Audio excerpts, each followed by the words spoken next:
Hello friends, welcome to my YouTube channel Success Master में आपका स्वागत है। अपन पढ़ रहे थे भारत का भूगोल। पीछे की क्लासों में अपन ने पढ़ा है और आज अपन पढ़ेंगे वायुमंडल के बारे में, जिसमें अपन वायुमंडल की प्रमुख परतों के बारे में जानेंगे। तो चलो दोस्तों, पहले देखते हैं अपन इसकी परिभाषा। यानी किसी भी ग्रह के चारों ओर गैसों के आवरण को क्या कहते हैं? वायुमंडल कहते हैं। या पृथ्वी को जिस गैसीय आवरण ने ढक रखा है उसे पृथ्वी का वायुमंडल कहते हैं। इनके अलावा अपन ये भी बोल सकते हैं कि पृथ्वी के चारों ओर पाए जाने वाले वायु के आवरण को ही वायुमंडल कहा जाता है। तो ये इसकी परिभाषा हो जाएगी। अब देखो, वायुमंडल में पाए जाने वाले 3 प्रमुख वायु संगठन, जिसमें गैस, जलवाष्प, धूलकण, जिसे एरोसोल भी कहते हैं, ये अपन आगे के टॉपिक में देखेंगे। यहाँ पे अपन देखेंगे वायुमंडल में पाए जाने वाली महत्वपूर्ण गैसें, यानी कौन कौन सी गैसें मुख्यतः से पाई जाती है। इसमें देखो, सबसे ज़्यादा नाइट्रोजन पाई जाती है 78.8%। ऑक्सीजन है 20.95%, या अपन बोल सकते हैं लगभग 21%। ऑर्गन 0.93%, कार्बन डाइऑक्साइड 0.03%, अन्य गैसें वो 0.04% तक वायुमंडल में पाई जाती है। इनके अलावा देखो, नाइट्रोजन, ऑक्सीजन, ऑर्गन, इन तीनों को स्थिर या अपरिवर्तनशील है। इनके अलावा ऑर्गन को क्या है, अपन अक्रिय गैस भी कह सकते हैं।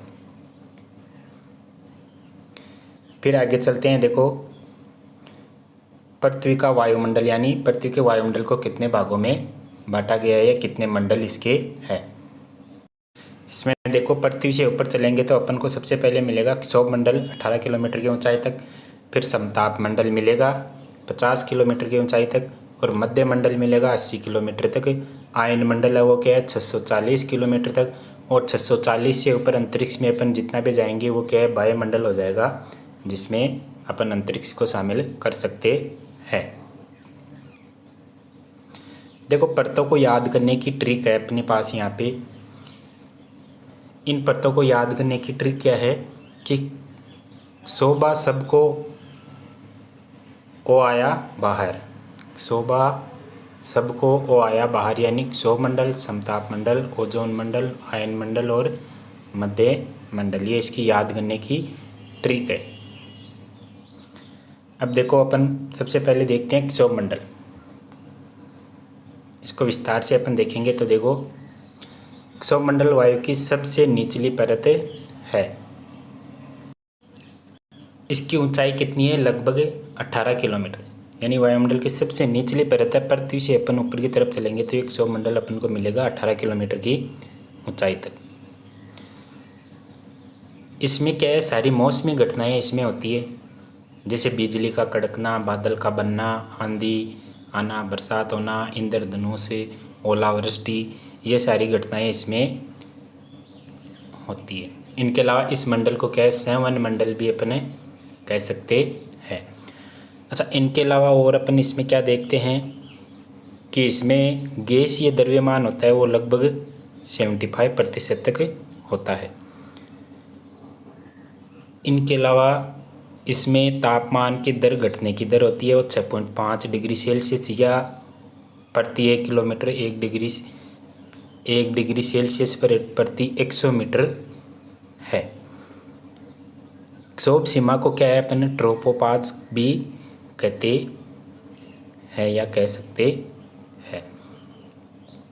आगे अपन चलते हैं। देखो, दूसरी है समताप मंडल। समताप मंडल पर तापमान लगभग समान रहता है। इसकी ऊंचाई है 18 से 50 किलोमीटर।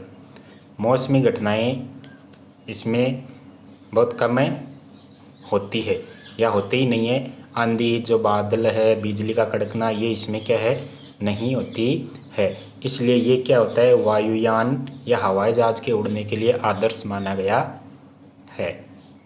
मौसमी घटनाएं नहीं होती है। ओजोन परत समताप मंडल में पाई जाती है, जिसमें पराबैंगनी किरणों से रक्षा करती है। यानी समताप मंडल में पाई जाती है ओजोन परत, जो हमारे क्या करती है, पराबैंगनी, सूर्य से आने वाली पराबैंगनी किरणों को रोकती है और उनसे हमारी रक्षा करती है। ओजोन परत की मोटाई है वो किस में मापी जाती है? डाप्सन में मापी जाती है। फिर तीसरा है मध्यमंडल। वायुमंडल की तीसरी परत मध्यमंडल है। इसका विस्तार 50 से लगभग 80 किलोमीटर तक है और अंतरिक्ष में उल्कापिंड इस मध्यमंडल तक आते आते क्या है, नष्ट हो जाता है, यानी जलकर नष्ट हो जाता है। फिर चौथी है आयनमंडल।